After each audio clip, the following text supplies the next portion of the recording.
So Ted, let me end with you. I think what we tried to do is bring some of the realities of the journalism world into the discussion. Not to imply that the earlier discussion wasn't real, but at least an additional perspective, including the need to attract viewers, listeners, users. You said some things earlier, Ted, that certainly might make one pessimistic. Is there anything that makes you hopeful? Anything you see that, especially coming out of this conference, that you see as a glimmer? Yes, and in fact, something Alex said a moment ago, almost in passing, that getting by on less may actually be a good thing for us. Let me end by taking you back in broadcasting terms, at least, to the dawn of time.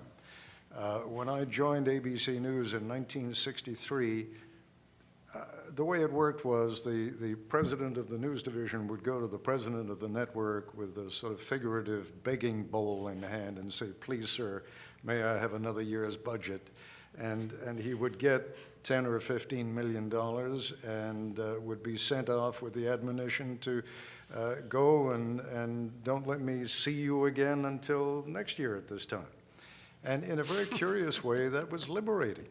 Because while we didn't have a ton of money to cover the news, neither did we have anyone telling us that we had to bring in a huge audience every night.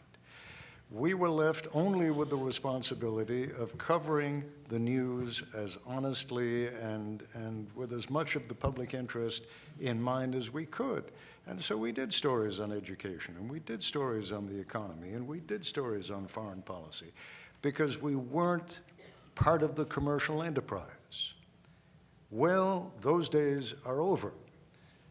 But the fact is, as Alex said, we can get by on less. We know we can because we don't have as much as we once had. And part of the answer is to go to younger people. Younger people are cheaper than older people, so that's a good thing. And these days, more knowledgeable and talented. And these days, far more knowledgeable, certainly as far as the technology goes. And part of the answer is to go. The technology is there. The technology is value neutral.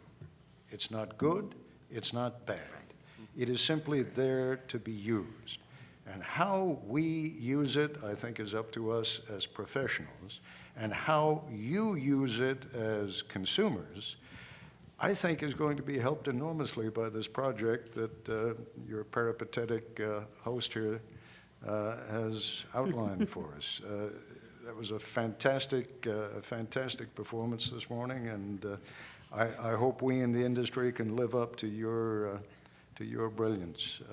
You did a great job, and it is going to work, but the people who have to be educated are the consumers.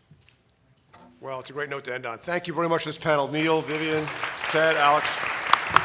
Thank you. Let me just, before everybody